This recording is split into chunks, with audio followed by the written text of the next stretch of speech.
Hello everyone, welcome back to my channel. मी रुद्राणी ओसीएमच्या आणखीन एका न्यू व्हिडिओमध्ये तुमच्या सगळ्यांचं स्वागत करते. जसं की आपण आपल्या 5व्या चॅप्टरला स्टार्ट केलेलं आहे, व्यवसायाच्या उभरत्या पद्धतीचे चॅप्टर आपल्याला 7 ते 10 मार्क्ससाठी आहे. तर अगोदरच्या व्हिडिओमध्ये आपण बेसिक पाहिलो. ई व्यवसाय काय आहे, ई कॉमर्स काय आहे, दोन्हीमध्ये काय फरक आहे याच्याबद्दल बघितलं.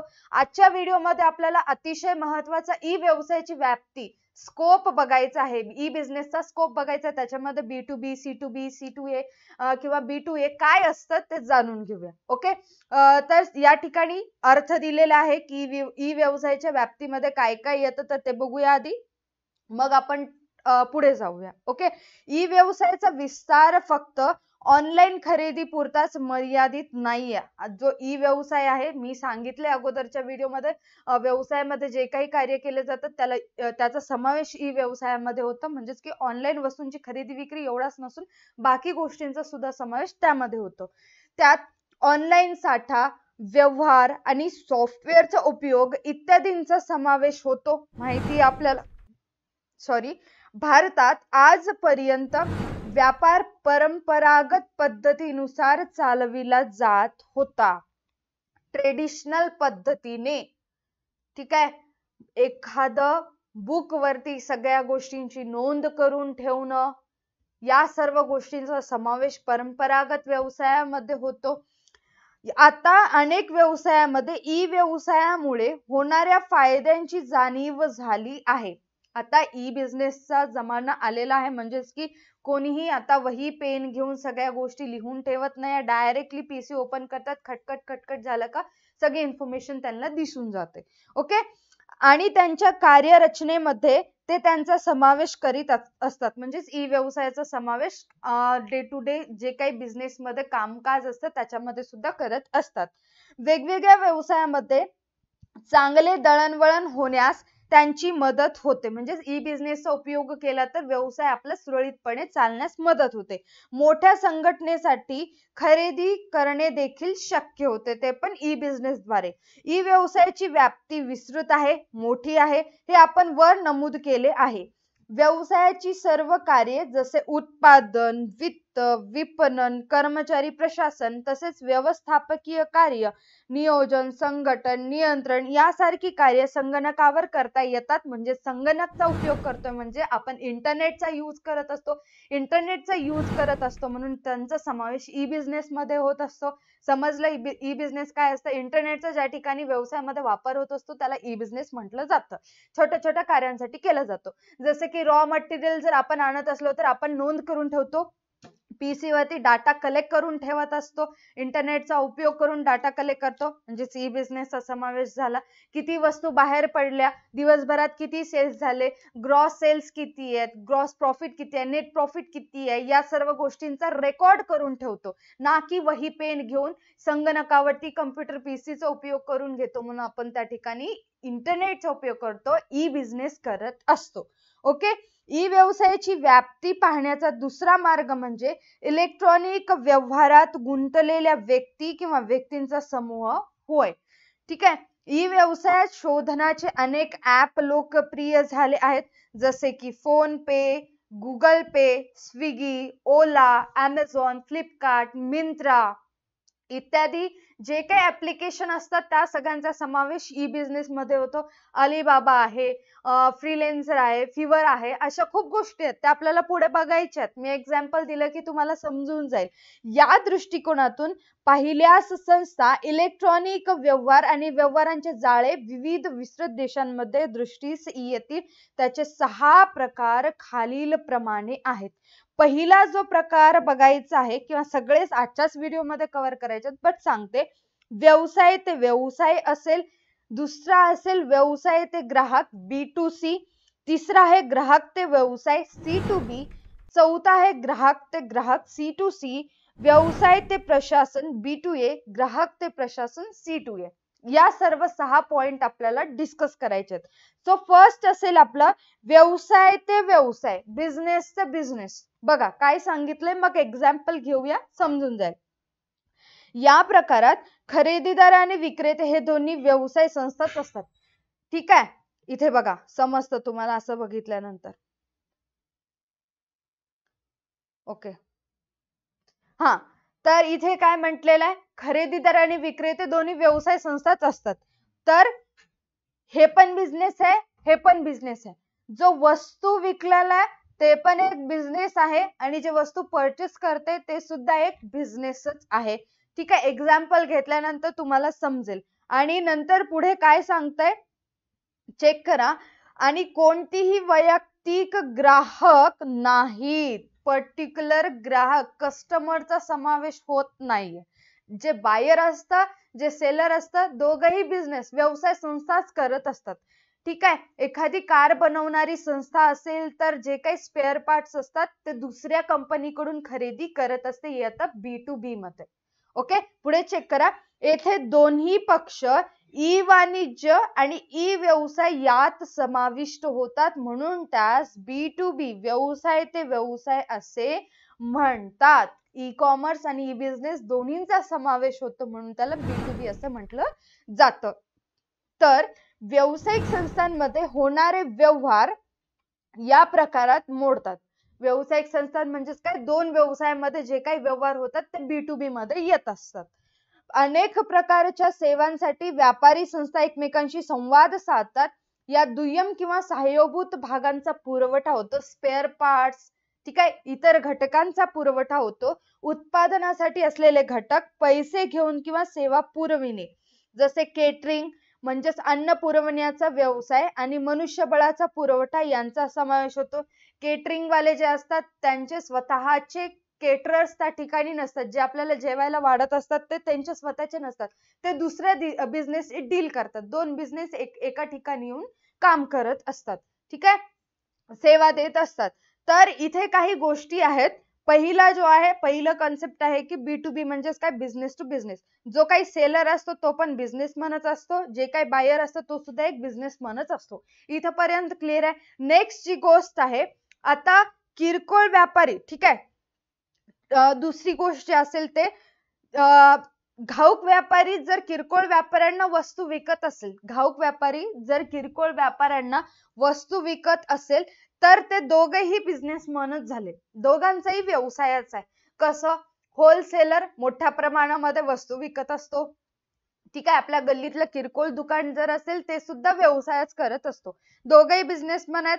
दोघांचाही समावेश B2B मध्ये होत असतो. बट त्या ठिकाणी ऑनलाईन प्लॅटफॉर्मचा समावेश होत नाही, एवढंच. आता याचं एक्झाम्पल आहे ऑटोमोबाईल्स कंपनी. म्हणजेच काय, एखादी कार बनवणारी किंवा कार मॅन्युफॅक्चर करणारी कंपनी असेल, जसं की टाटा मोटर्स आहे.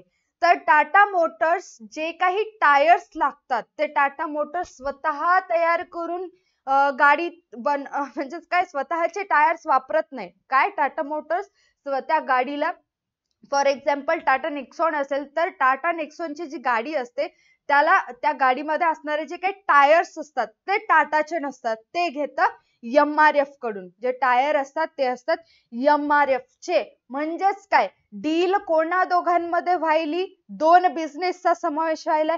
पहिला बिझनेस आहे टाटा मोटर्स, दुसरा जो बिझनेस आहे तो आहे MRF. समजलं, हा पण बिझनेस आहे, हा पण बिझनेस आहे. मग या ठिकाणी काय जाणवलं तुम्हाला, या ठिकाणी झालं B2B. समजलं, जे काही पार्ट्स असतात, एका स्पेअर पार्ट्स म्हणू शकता तुम्ही. टाटा मोटर्स कार बनवते बट टायर्स बनवत नाहीये. मग ते टायर्स कोणाकडून घेणार, MRF कडून घेणार. दोन्हीही बिझनेसच झाले, म्हणून हे येतात B2B मध्ये. जे काही स्पेअर पार्ट्स असतात त्या सगळ्यांचा समावेश B2B मध्ये होत असतो. कळालं, इथपर्यंत क्लिअर आहे आता B2B, काहीच अवघड नाहीये. नेक्स्ट जी कन्सेप्ट आहे किंवा स्कोप आहे ती आहे व्यवसाय ते ग्राहक. आता आहे B2C, बिझनेस टू कंझ्युमर किंवा कस्टमर. बघा आता काय सांगितले, ग्राहक त्यांच्या गरजा ओळखतो. ग्राहक किंवा व्यवसाय यायला पाहिजे होतं या ठिकाणी. व्यवसाय त्यांच्या किंवा ग्राहकांच्या गरजा ओळखतो आणि त्या गरजा भागवण्यासाठी उत्पादन किंवा सेवा शोधतो. ठीक आहे, ग्राहकांचाच धरूया. ग्राहक काय करतो, गरजा बघतो, सध्या नीड कशाची आहे ते बघतो आणि ती नीड भागवण्यासाठी एखादी वस्तू आपल्याला घ्यावी लागेल तर त्या शोधामध्ये असतो. जसं की उन्हाळ्यामध्ये जर गरमी होत असेल तर मोठी गरज काय असते, कूलर किंवा एसीची असते. मग कूलर किंवा एसी घ्यायचं असेल तर त्याच्या शोधामध्ये असतो की कोणत्या कंपनीची बेस्ट राहील हे. ठीक आहे. ग्राहक विक्रेता निवडतात आणि किमतीशी वाटाघाटी करतात. ग्राहक स्वतः विक्रेता निवडतात आणि किमतीची वाटाघाटी करतात, म्हणजेच काय, बार्गेनिंग करत असतात. नाही मी तुम्हाला या किमतीला देतो, तुम्ही या किमतीला घ्या, या अशा पद्धतीची बार्गेनिंग होत असते. ग्राहकांना उत्पादन किंवा ग्राहकांना उत्पादन किंवा सेवा प्राप्त होतात. ठीक आहे.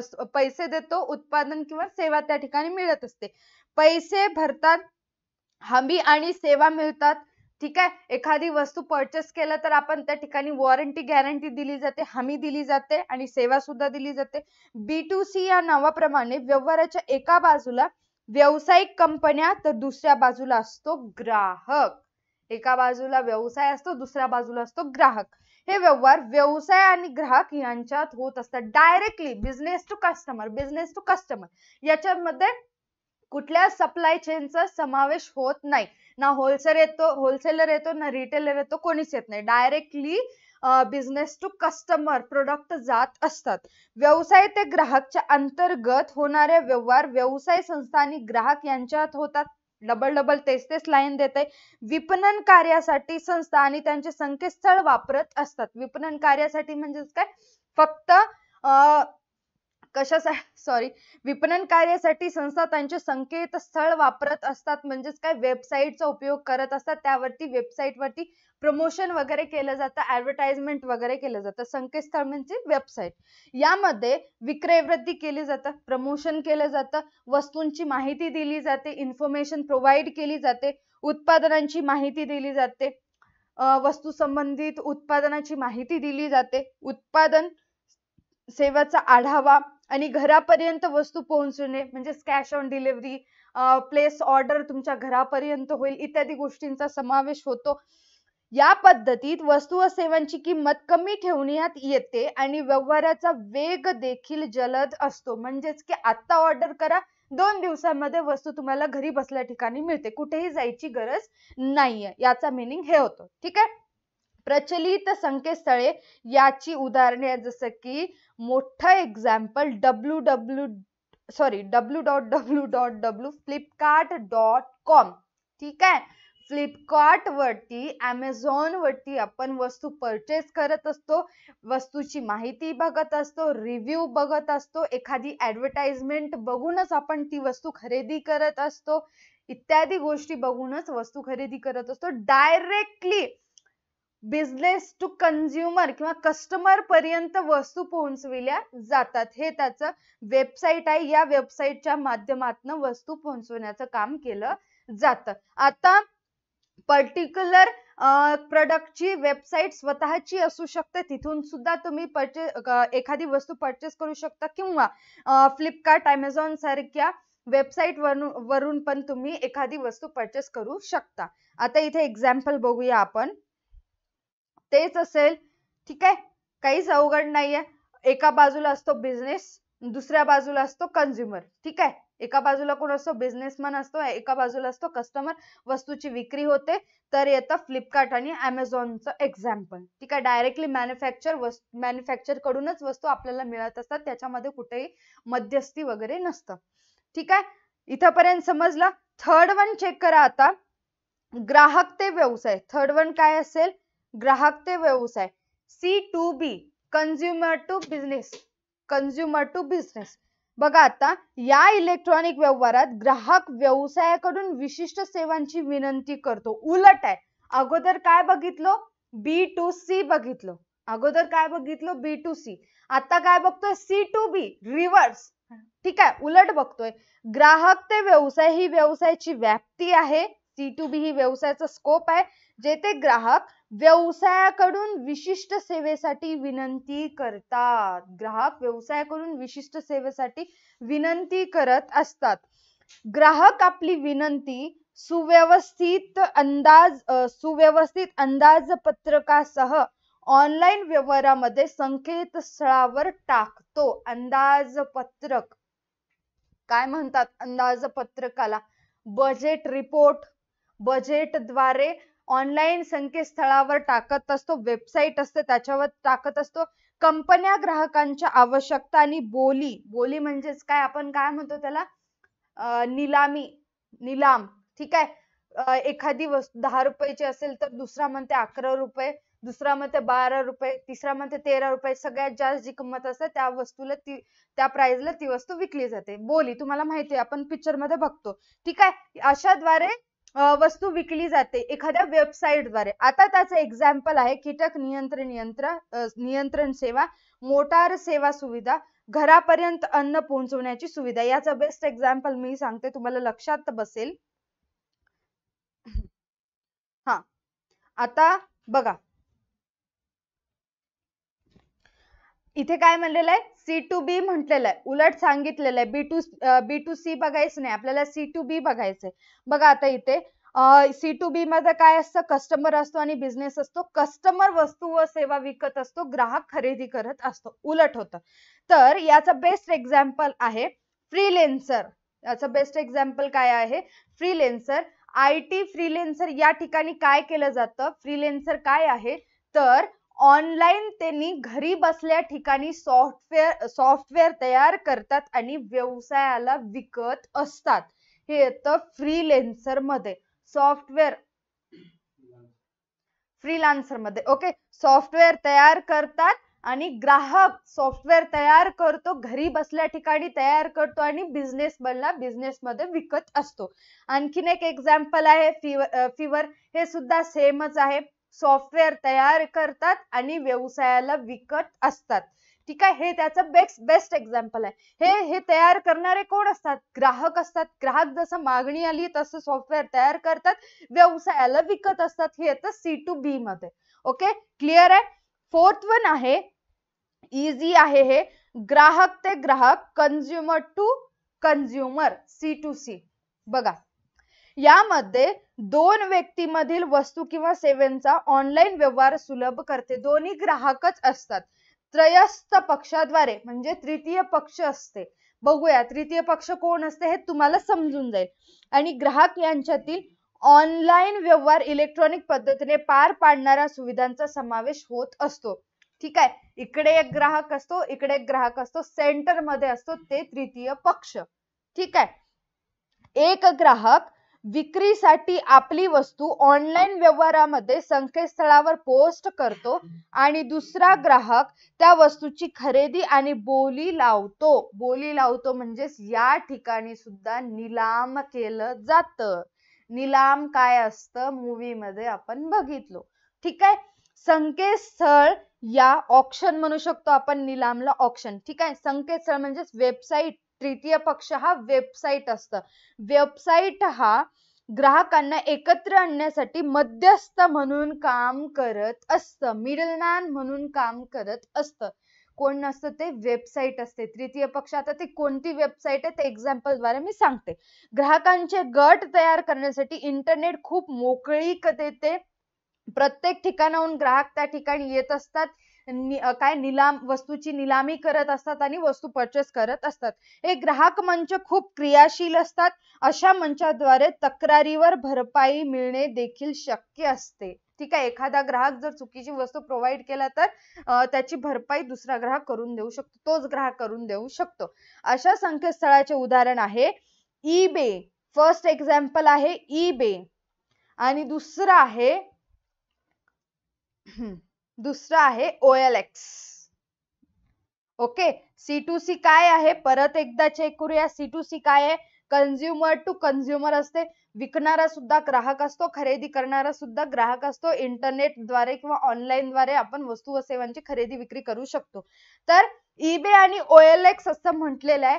तर ईबे हे मध्यस्थ आहे, OLX हे तृतीय पक्ष आहे, मध्यस्थ आहे, मिडलमॅन आहे. OLX वरती ग्राहक येतात. ठीक आहे, OLX वरची ऍड आपण बघत असतो म्हणून OLX सांगते मी, लवकर समजेल तुम्हाला OLX. ठीक आहे, OLX जे आहे आता या ठिकाणी बघू शकता तुम्ही, दोन्ही कोण असतात, कस्टमर असतात. इथपर्यंत आपल्याला माहितीये. एखादा मोबाईल जर असेल, एखादा मोबाईल OLX वर विकायचा असेल तर हा कस्टमर, ठीक आहे, हा कस्टमर मोबाईल विकण्यासाठी OLX वर काढतो, त्याची फोटो काढतो आणि त्या संबंधित फीचर्स टाकत असतो. किती वर्षाखाली फोन घेतला. OLX वरती न्यू मॉडेल नसतं. सेकंड हँड वस्तू OLX वरती तुम्हाला विकता येतात. हे लक्षात ठेवायचं आहे. ठीक आहे. तृतीय पक्षाद्वारे काय केलं जातं? OLX मध्ये तर जेवढं मला माहित आहे ते सगळे सेकंड हँड वस्तू परचेस करता येतात. तर याला मोबाईल विकायचा असतं, सगळी इन्फॉर्मेशन सांगतो, अमाऊंट सुद्धा सांगत असतो, प्राइस सांगत असतो. मग या पर्सनला या वेबसाईट वरनं मोबाईल परचेस करायचं असतं सेकंड हँड. मग तिथे जातो, पर्टिक्युलर मोबाईल बघत असतो, प्राइस चेक करतो. मग याला वाटतं की प्राइस थोडीशी जास्त आहे, प्राइस थोडीशी जास्त आहे, थोडासा बार्गेनिंग त्या ठिकाणी करत असतो. बट तेवढ्यात मध्येच आणखीन एक ग्राहकांचा समावेश होतो. ठीक आहे. खूप सारे ग्राहक असतात, एक ग्राहक थोडीच असतं. ग्राहक त्या ठिकाणी येतो. म्हणतो प्राइस कमी कर. काय करतो आता? निलाम कशाला म्हणतात? येतो, जर या मोबाईलची किंमत 12,000 असेल तर त्यानं म्हणते या मोबाईलची किंमत मी 15,000 देतो. ठीक आहे. 15,000 देतो म्हटल्यानंतर याला काय वाटतंय, ह्यानं तर कमी कर म्हणताय, बट ह्यानं 2,000 रुपये एक्स्ट्रा देऊन घे म्हणताय. तर ह्यानं काय करतं, याला वस्तू विकून टाकत असतं. हे येतं OLX. C2C मध्ये येत असतं. कस्टमर टू कस्टमर, ग्राहक दोघांचा समावेश होतो. वस्तू विकणारा ग्राहक असतो, खरेदी करणारा सुद्धा ग्राहकच असतो. स्वतः जवळच्या वस्तू विकता येतात. एखादं फ्रीज जर असेल तर फ्रीज सुद्धा आपण OLX वर विकू शकतो. जर घरात जुनं फ्रीज असेल तर विकताल तुम्ही, तसं करू नका, पप्पाला विचारून करा. OLX वरती फ्रीजची फोटो काढायची, सगळी इन्फॉर्मेशन त्या ठिकाणी टाकावं लागतं, प्राइस सांगावी लागते, मॉडेल कधीच आहे हे सांगावं लागतं. मग त्या ठिकाणी ग्राहक येतात. फ्रीज सेकंड हँड घ्यायचं असेल तर बघतात. एखादा जण म्हणते प्राइस कमी करा, एखादा म्हणते प्राइस वाढा, त्याच्यापेक्षा जास्त होऊन आपल्या वस्तूची योग्य प्राइस त्या ठिकाणी मिळत असते. हे येतं C2C मध्ये. ओके, समजलं? नेक्स्ट वन आहे आता व्यवसाय ते प्रशासन. Okay, 1 minute. व्यवसाय ते प्रशासन, बिझनेस टू ऍडमिनिस्ट्रेशन. आता ऍडमिनिस्ट्रेशन म्हणजेच काय? याच्यामध्ये पब्लिक ऍडमिनिस्ट्रेशनचा समावेश होते, जे असतात गव्हर्नमेंट, शासन. ठीक आहे. इथपर्यंत समजून घ्या. Business to government. ओके, बघा आता काय सांगितलंय. या प्रकारात व्यवसाय आणि लोक प्रशासन म्हणजेच गव्हर्नमेंट यांच्यात ऑनलाईन केलेल्या सर्व व्यवहारांचा समावेश होतो. जसं की कंपनीची नोंदणी, रजिस्ट्रेशन करणं, टॅक्स भरणं, परवाने मिळवणं म्हणजेच लायसन्स मिळवणं इत्यादी गोष्टींचा समावेश होत असतो. तर आता या ठिकाणी एक बेस्ट एक्झाम्पल असेल, बघा ते B2A मध्ये बेस्ट एक्झाम्पल हे आधी रिमूव्ह करते म्हणजे तुम्हाला चांगलं समजेल. ओके, बघा आता ए म्हणजेच काय? ऍडमिनिस्ट्रेशन, पब्लिक ऍडमिनिस्ट्रेशन, लोकप्रशासन म्हणजेच आपलं असतं शासन, सरकार असते. ठीक आहे. सेलर कोण असतो? बिझनेसमन असतो. या ठिकाणी सेलर कोण असतो? बिझनेस असतो. आणि बायर कोण असतं? गव्हर्नमेंट, शासन खरेदी करत असतं. आता हे बघा, TCS माहिती आहे तुम्हाला? Tata consultancy services, TCS. ठीक आहे. TCS तुमच्या सगळ्यांना माहित आहे, प्रसाद सर पण सगळ्यांना TCS म्हणतात. ठीक आहे. तर TCS काय करतं? आपल्या इंडियन गव्हर्नमेंटला म्हणजे शासनाला काही गोष्टी प्रोव्हाइड करत असतात, ऑनलाईन गोष्टी प्रोव्हाइड करत असतात. जसं की KPO प्रोव्हाइड करतं, knowledge process outsourcing, KPO provide करतं. आता एक्झॅक्टली KPO प्रोव्हाइड करतं म्हणजेच काय? पासपोर्ट संबंधित सगळ्या सर्व्हिसेस TCS गव्हर्नमेंटला देत असतं. ठीक आहे. काय व्हायला या ठिकाणी आपण काय बघतो? Business to government. पासपोर्ट संबंधित जे काही सर्व्हिसेस असतात ते सर्व्हिसेस कोण देतं? TCS. ते सर्व्हिसेस कोणाला द्यायले?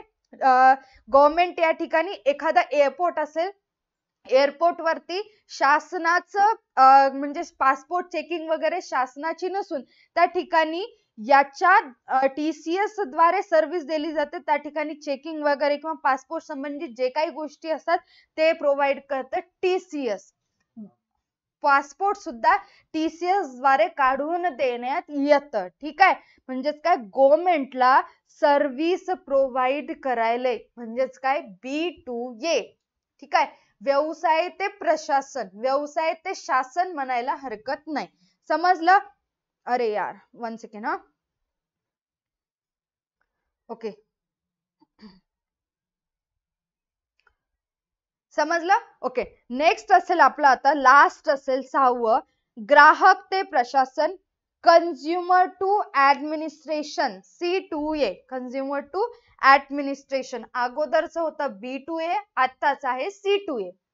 फरक काय बघूया. ठीक आहे, चेक करा काय सांगितलंय.